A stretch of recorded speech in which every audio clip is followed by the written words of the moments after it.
Good morning, students. Today I will start a new chapter, chapter 13, photosynthesis, unit 4. Children, before starting the chapter, I would like to tell that you all have studied this chapter in class 10th. But here we are going to study some more concepts. So, to study, stay tuned. Let's begin.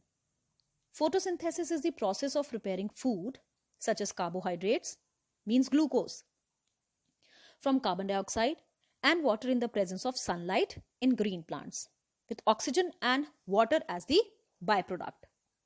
Now, overall chemical equation is 6CO2 plus 12H2O in the presence of chlorophyll and sunlight will give glucose C6H12O6 plus 6H2O plus 6O2. Now, where the photosynthesis is taking place? Now, the photosynthesis is taking place in the chloroplast of the green plants.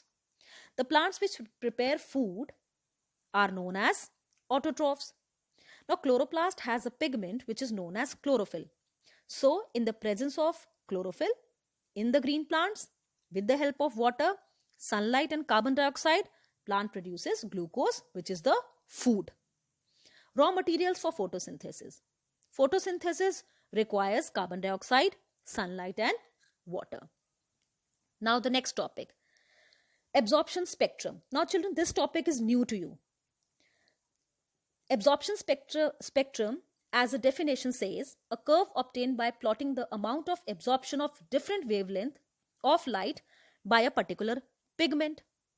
Now this means that in a particular spectra, in a particular spectral series or a particular spectra of Vibgyor light, what is the pattern of absorption of light by a pigment? Means what pattern is going to give, a particular pigment is going to give the pattern in the Vibgyor light, like amount of light which is absorbed by the pigment in the violet region, amount of light which is absorbed in the red region, okay, amount of light absorbed in the green region. Now this absorption, the pattern of absorption of light by a particular pigment is known as absorption spectrum. Action spectrum.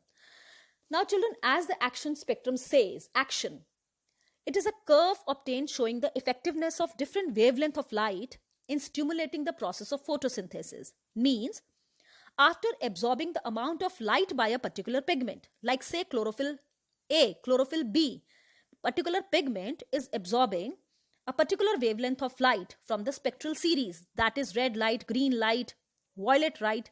Now the amount of photosynthesis or the rate of photosynthesis which is affected by evolving oxygen is known as action spectrum. Or in totality, I would like to say that in absorption spectrum, the amount of light absorbed by the pigment.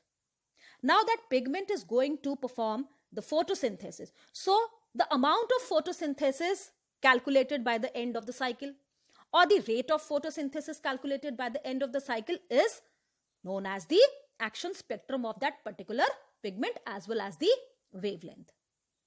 Now, mechanism of photosynthesis. Now children, photosynthesis is completed in two phases. First is photochemical phase, which is also known as light reaction or light dependent phase. Now, this phase includes light, and it takes place in the thylakoid membrane or grana, and the end products are oxygen, ATP and NADPH. Now, second is the biosynthetic phase or the dark reaction. It is also known as light independent phase or a chemical phase. It takes place in stroma part of the chloroplast, and the end product obtained is glucose, the final product, by using ATP, NADPH and reducing carbon dioxide. Means the product which were obtained in the light reaction, that is ATP and NADPH. Now they are going to reduce means they are going to fix the carbon dioxide, and C6H12O6, that is glucose, is going to be formed. Now children, the next topic is photosystems. Photosystems or pigment system.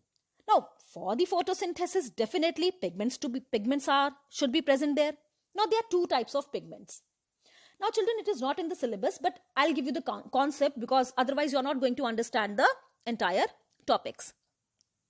Now there are certain pigments which are primary, that is chlorophyll, and they are accessory pigments. Accessory pigments are carotenoids, xanthophyll. These are the pigments which are going to perform photosynthesis, but at the low intensity of the rate. And together children, together the chlorophyll, the primary pigments and the accessory pigments are going to form a photosystem. Now there are two types of photosystems, photosystem 1 and photosystem 2. Now each photosystem has a photocenter or a reaction center where the reaction takes place, and this is known as light harvesting center. Why light harvesting? Because when these pigment systems are going to absorb the particular wavelength of the light, then they are going to show the action, that is the process of photosynthesis. Okay. Now, the reaction center is different in both the photosystems as given below. PS1, photosystem 1 or pigment system 1, which can absorb the light wavelength of 700 nanometer. That is why it is known as PS700. Another is PS2, which absorbs the wavelength of the light, that is 680 nanometer. Now both the systems are important and both the systems are known as the photosystems together. Now the electron transport chain initiates with the absorption light energy by photosystem 2. Means when the light reaction is going to take place, the first thing which will happen is that photosystem 2 will get activated. Now from there the electron is going to jump as the system is going to get excited, and the electron transport chain will begin and the light reaction will slowly and gradually progress. And then that electron is going to end up to the pigment system 1, that is PS700. Again the reaction will take place and the whole light reaction will be completed, producing ATP as well as NADPH. So the movement of electron through electron transport chain in the PS1 is downhill, and the movement of electron through electron transport chain is PS2 is uphill. This you are going to study in the next class. Now, the difference between the photosystem 1 and the photosystem 2. Now, children, these differences are very important from the examination point of view. As a score, you can score good marks. Photosystem 1. Reaction center is P700. It involves wavelength of 700 nanometer. Photosystem 2 absorbs the wavelength of 680. Photosystem 1 is situated on the surface of thylakoid, that is an inner membrane, as well as in the stroma lamellae also. I've already explained you this part in class 10th. Now in photosystem 2, the photosystem is present on the inner surface of the just thylakoid membrane, no stroma lamellae. Okay. Now the third point, it is involved in both cyclic and non-cyclic photophosphorylation, that is pigment system 1, and pigment system or photosystem 2 is involved only in the cyclic photophosphorylation. Now, fourth is, it is basically concerned with NADP ion and NADP reduction, and photosystem 2, it is concerned with the splitting of the water. Now, the utilization of these pigment system and photosystem we are going to study in the light reaction, which is completed into two parts, that is two parts or two phases, which is known as cyclic photophosphorylation and non-cyclic photophosphorylation, which I'm going to explain it in the next video lecture. So children, I hope today you've understood these topics, and I hope it is clear to you.